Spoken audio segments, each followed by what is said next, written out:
Бисмилля, альхамдулиллах, вассаляту вассаляму аля расулиллях. Лимада танаму мубаккиро. Почему ложимся рано спать?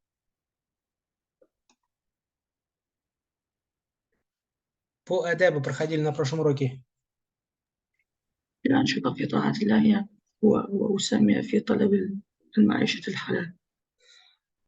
نعم النبي صلى الله عليه وسلم دعا الله وقال اللهم بارك في بكورها. То есть сделал дуа Аллаху, чтобы Аллах благословил букур. Букур это раннее время. Раннее время, значит, раньше ляжем спать, больше будет баракята. Раньше встанем, больше будет баракята. Но это основа. Разные случаи в жизни бывают. هل تستيقظ مبكرا؟ نعم أنا مستيقظ مبكرا. Если хочешь сказать ухауиль, а стараюсь, говоришь ухауилю. Ухауилю. Хауаля юхауилю. Это стараться. Например, ухауилю ан астайкидо мубаккиро. Стараюсь проснуться рано. لماذا نهى النبي صلى الله عليه وسلم عن الحديث بعد صلاة العشاء؟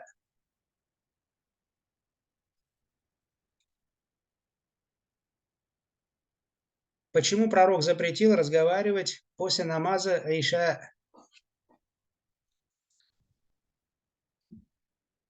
لكي تنام مبكرا وتستيقظ مبكرا. Чтобы раньше лечь спать. Вот. Ну, значит, аль-хадису ба'да саляти аль-иша является макрух, нежелательным, кроме как фильхайр, во благе, иншаллаху та'аля. هل لاحظت البركة في الحيوانات التي تستيقظ مبكرا كالأغنام والنحل؟ Значит, да, те животные, которые рано просыпаются, или скотина, например, да, или пчелы, вот, значит, у них, да, баракят. Пчелы, посмотрите, какие они трудолюбивые. Это же не просто так, они столько много меда, да, приносят. Это значит, они рано встают, и у них по этой причине баракят. Ну и дальше говорится, наоборот, животные, которые не просыпаются рано, у них, да, они лишаются баракята. Аль-баракят тумхак. Вот, то есть имеется в виду, стирается и баракят. Калькиляб, как собаки, которые, например, ночью лают, бегают, а потом утром они спят. И дальше у нас, это тоже мы с вами прошли. هل تتفرق أنت وإخوانك في المضاجع عند النوم؟ نعم. Разделяйте, значит, на тафаррак. Стараемся разделяться. Вот, тем более, если уже ребенку 10 лет исполнилось, значит, ложиться отдельно, даже если оба мальчики. Вот, значит, отдельно. Что касается девочка-мальчик, то уже с малого возраста, тем более, если уже девочке или мальчику 6 лет исполнилось, то уже разделяем 7 лет, это как самый поздний срок, а между мальчиками уже самый поздний срок, это получается 10 лет, иншаллаху та'аля, чтобы спали отдельно.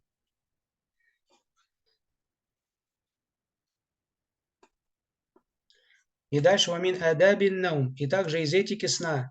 Алла нанама фи вафи ядейка атару минат таам. Чтобы ты не ложился спать, и у тебя на руках были следы от пищи. Например, поел, да, и руки не помыл после еды. Значит, на руке остается след от пищи. Или масло там, или крошки, еще что-нибудь. Почему? Ан Аби Хурейр, радийаллаху анху, каля Расулуллахи, саллаллаху алейхи вассалям, ман нама ва фи ядихи غمر ولم يصله فأصابه شيء فلا يلومن إلا نفسه. رواه أبو داود. الغمر دسم من اللحم. читаем. عن أبي هريرة رضي الله عنه قال رسول الله صلى الله عليه وسلم من نام وفي يديه غمر ولم يغسله فأصابه شيء فلا يلومن إلا نفسه. رواه أبو داود. الغمر دسم من اللحم.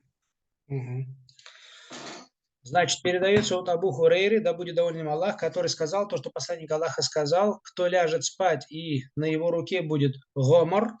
Гомор это получается как капля, но здесь имеется в виду жир, как вот дальше говорится, дасам мин аляхам.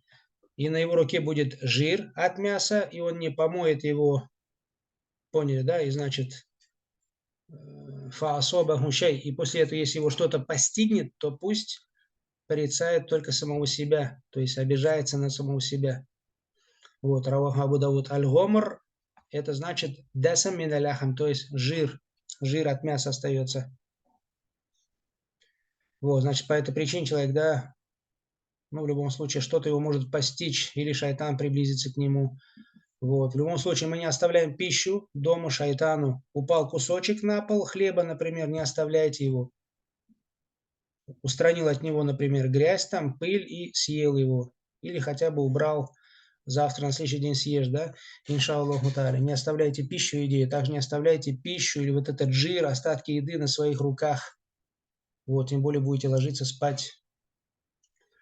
И потом ты можешь этой пищей, ты же не знаешь, где твоя рука, задеть до какое-то место. В любом случае, значит, у нас пища является также уважаемой. Здесь очень много причин, как уже сказал, да, шайтан может приблизиться. Также потом пища является уважаемой. Например, ты ел или убирался там со стола, у тебя какая-то пища, может быть, на руке осталась, а потом ты пойдешь там в туалет, еще куда-нибудь. А пища является уважаемой. Вот, и также нельзя, чтобы, например, если ты даже что-то убирал, или там хлеб резал, еще что-то, у тебя, например, на левой руке что-то останется из крошек, а ты потом будешь истинджа этой рукой брать. Второй ан тунадзифа фирошака инда наум, чтобы ты чистил свою постель перед сном. عن أبي هريرة رضي الله عنه أن رسول الله صلى الله عليه وسلم قال إذا أوى أحدكم إلى فراشه فليأخذ داخلة إزاره فلينفض بها فراشه وليسمي الله فإنه لا يعلم ما خلفه متفق عليه. Читаем. عن ابي هريره رضي الله عنه رسول الله صلى الله عليه وسلم قال اذا اوى احدكم الى فراشه فليأخذ داخل ازاره فلينظف بها فراشه وليسمي الله فانه لا يعلم ما خلفه.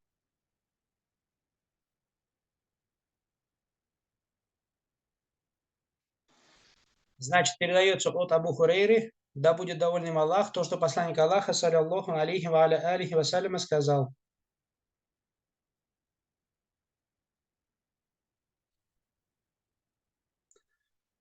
Если кто-то из вас направится к постели, ну то есть ляжет, да, на постель, захочет лечь на постель, фальяху сдахилята изари, то пусть возьмет внутреннюю часть своего изара, фальян футбиха, и стряхнет им фироша, свою постель, вальюсам милля, и пусть скажет бисмилля. Почему? Потому что, да, не знает, потому что он не знает, что, да, за ним.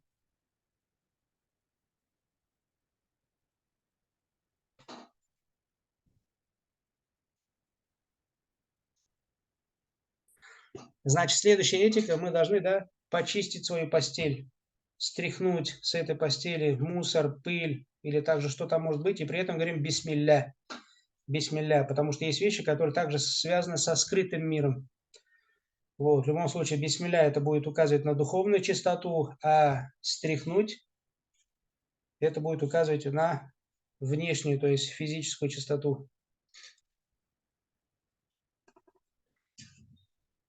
То есть, как уже в общем говорили, значит, поминаем Аллаха Аззаваджаль перед сном, как чтение Аятуль Курси или последних двух аятов из сура Аль-Бакара, или также чтение Ихлас, Фаляк и Нас, с легким, да, поплевыванием себе на руки и протиранием себя.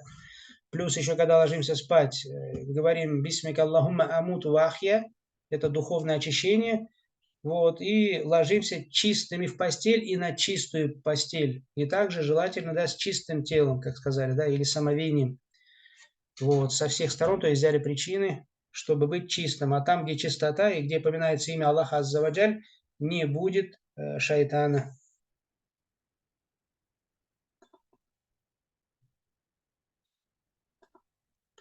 Но здесь также польза не только религиозная, и бытийные пользы, медицинские. То есть стряхнуть, например, с постели, да, пыль, грязь, или, может быть, есть какие-то микробы или еще что-то. В любом случае, значит, требуется от нас, чтобы мы ложились чистыми в постель. И посмотрите, к этой чистоте посланник Аллаха, саллаллаху алейхи вассалям, призывал еще тогда, то есть 1500 лет назад. Вот, альхамдулилля.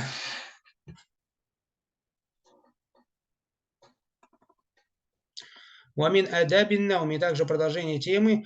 Антанам аля шиккикиль эйман или шаккикаль эйман. Шак или шик – это значит бок. Чтобы ты ложился на правый бок. Антадуа ядак аль-юмна тахта ходдик аль-айман. Второе, чтобы ты положил свою правую руку, подложил под свою правую щеку. Значит, ложимся на правый бок, подкладываем свою правую руку, ладонь, да, имеется в виду, под правую щеку. عن البراء بن عازب رضي الله عنه قال كان رسول الله صلى الله عليه وعلى آله وسلم إذا آوى إلى فراشه وضع يده اليمنى تحت خده الأيمن ثم قال اللهم قني عذابك يوم تبعث عبادك. رواه النسائي في الكبرى. читаем. عن البراء رضي الله عنه قال كان رسول الله صلى الله عليه وسلم إذا أوى إلى فراشه وضع يده اليمنى تحت خده الأيمن ثم قال اللهم قني عذابك اليوم ثم تبعث عبادك.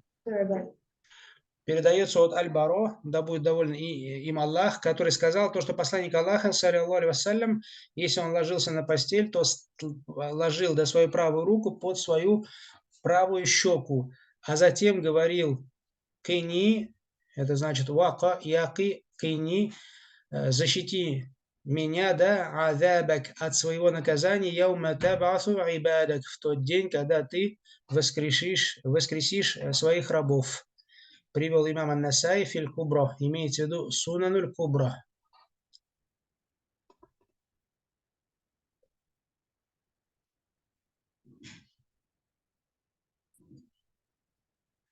Фаида, польза.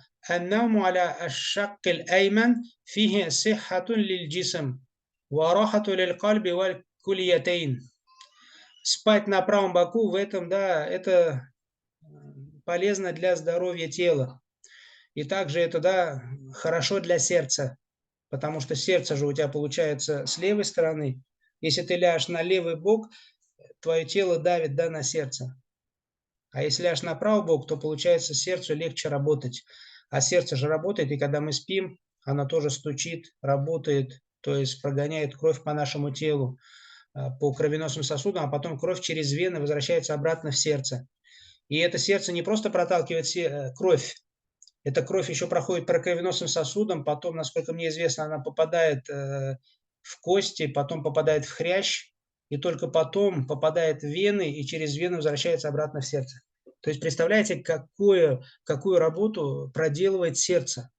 Понятно, по кровеносным сосудам, по венам, но так, чтобы еще эта кровь прошла через кости, и принесла пищу в кости и в хрящи. Это же работа сердца. Вот, и также аль-кульятейн. Кульятейн – это почки, полезно для почек. Валиктидау бихади наби саллаллаху алейхи ва саллям а'заму мин залика кулли. Ну и то, что ты этим следуешь путем пророка, мир ему, благословение Аллаха, это уже намного величественнее, чем все это остальное. То есть ты уже ты лег спать, ты ничего не делаешь. Ты вообще спишь, может, даже храпишь. А тебе награда, ты следуешь сунне пророка. Да, ты лег, уснул, может быть, ты во сне перевернешься, на живот ляжешь даже, сам того не подозревая, не хотя, да. Ну, это уже на тебе нет греха, потому что ты спишь. Вот. Но ты лег изначально по сунне пророка. Альхамдулилля. И плюс еще ты получаешь пользу для сердца, для почек, для своего тела.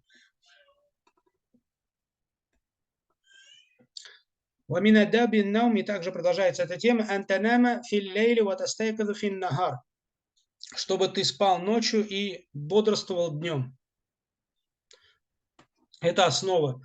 Поняли, да? Аллах сделал так, что ночью темно, мы спим, да, ничего не видим, так сказать, но слышим, а днем светло мы видим, альхамдулилля. Значит, Аллах сделал так, чтобы ночью мы находили успокоение, то есть отдыхали какую-то часть или большую часть ночи для того, чтобы набраться сил на следующий день. А днем, да, бодрствовали. Вот, это основа. Ну и также, как медики говорят, в том числе, да, имеется в виду медики, которые обладают и шариатским знанием, то есть не просто говорю медики-мусульмане, потому что сегодня есть многие медики-мусульмане, но которые, к сожалению, отдаляются от акиды, от религии Аллаха. Имеется в виду именно такие медики, которые на правильном вероубеждении, альхамдулилля, на акиде. Вот, они тоже говорят то, что человек нуждается в ночном гормоне, например. когда темно. А когда ты спишь при свете всегда, или у тебя свет включенный, значит, уже организм не получает то, в чем нуждается. Вот. Или возьми, например, растение, которое всегда будет только в светлом месте находиться. Что с ними происходит? Или растение, которое всегда будет только взаперти, в темноте. Вот, значит, так и человек, его кожа, его тело нуждается и в свете, и также в темноте. Темнота, да, от нее тоже есть польза.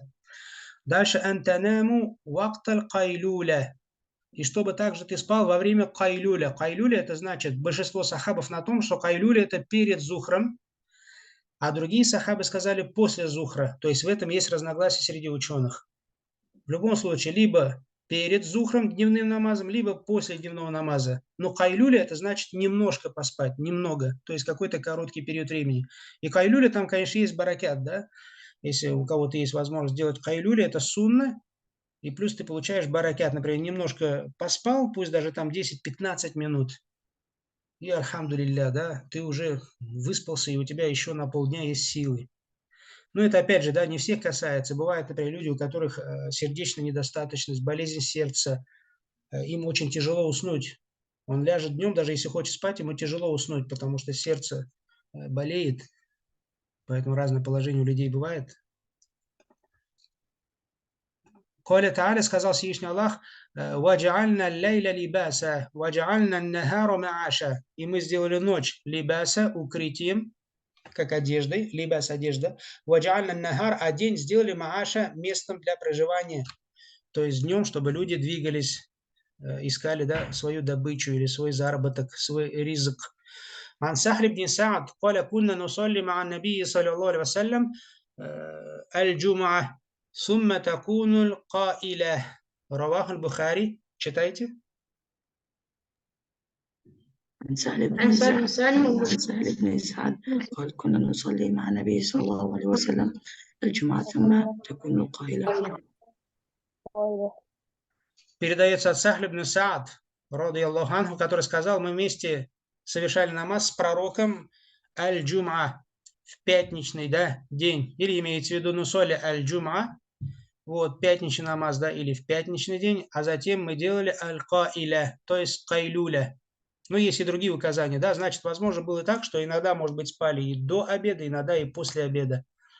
То есть, смотря когда было облегчено. Валлаху алям. И значит, дальше говорится: «Кайлюля хия науму мунтасифан нахар». Это сон в середине дня. «Валь аслю аннаха кабля зухр». И вот говорится, в основе это делается до зухра. «Валякин кяну яншагилюна анха яумаль джум'a». Однако в пятницу они не могли перед джум'a поспать. Фаюкайилюна, и поэтому делали кайлюля, или также, да, можно сказать, фаякилюна, например, или фаюкайилюна бада соля, и поэтому делали кайлюля после намаза. Ну, вот здесь хорошо, да, объяснено, альхамдулилля. Значит, в основе делается до зухра, а здесь и джума, ты же перед джума не успеешь поспать, тебе сейчас на джума надо идти, ты вдруг еще джума, да, проспишь. Вот. Ну и также необходимо еще учитывать, например, взять Россию, Башкирию, я не знаю, как в других регионах, там, например, намаз летом, зухр будет где-то 2:30. Если ты оставишь кайлюля, например, на 4 часа, уже после зухра 3 часа, 4 часа, тебе тяжело. Поэтому, конечно, у тебя кайлюля там будет, например, до зухра. А взять, например, там арабские страны в Египте, зухр в 12 дня уже. Может быть, тебе, наоборот, легче будет кайлюля сделать после зухра. Поняли, да? И поэтому, альхамдулилля, шариат Всевышнего Аллаха в некоторых вопросах имеет тавассо, широту понимания. Видите, широту понимания. Альхамдулилля. И значит, Аллах пожелал, чтобы это была широта, потому что Аллах же знал всегда обо всем, как это будет в Башкирии, как это будет в Татарии, как это будет в арабских странах, как это будет в такой-то стране, в таком-то месте. То есть Всевышний Аллах Субхану Аталя, альхамдулилля, тот, который, да, абсолютно знает все, и поэтому он все предусмотрел по своей мудрости, по своему знанию. И дальше фаида мимма юинака аля салатиль фаджр, из того, что тебе поможет совершать утренний намаз, антанама мубаккира, чтобы ты ложился рано, ва антанама вакт аль-кайлюля, и чтобы ты спал во время аль-кайлюля.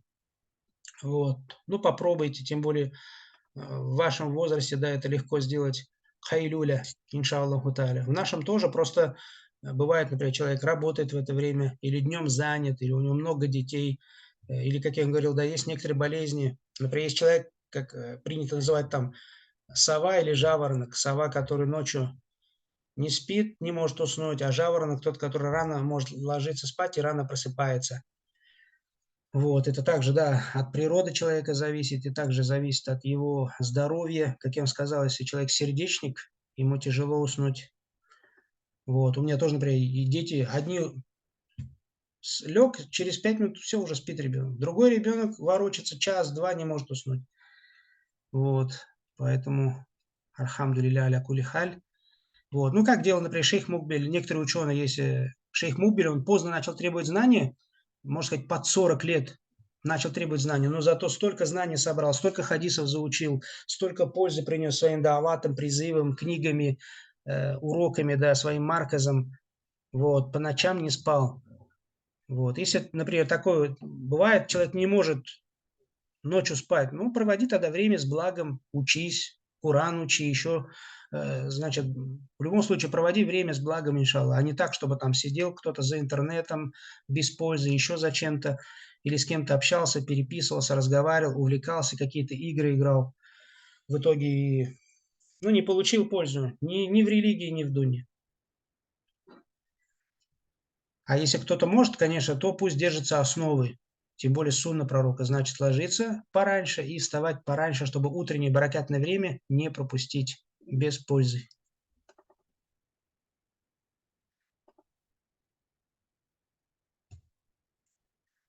Так, ну на этом остановимся, иншаллаху тааля. Значит, на следующем уроке мы с вами сделаем... Ну, если сможете, вот дойдите до конца. Хорошо? Если сможете. Если не сможете, то проблем нет. На следующем уроке повторим, иншаллах, а потом уже постарайтесь ответить на все эти вопросы. Ну, давайте тогда не будем, потому что много взяли сегодня. Вот до 38 страницы дошли, здесь остановимся, иншаллах.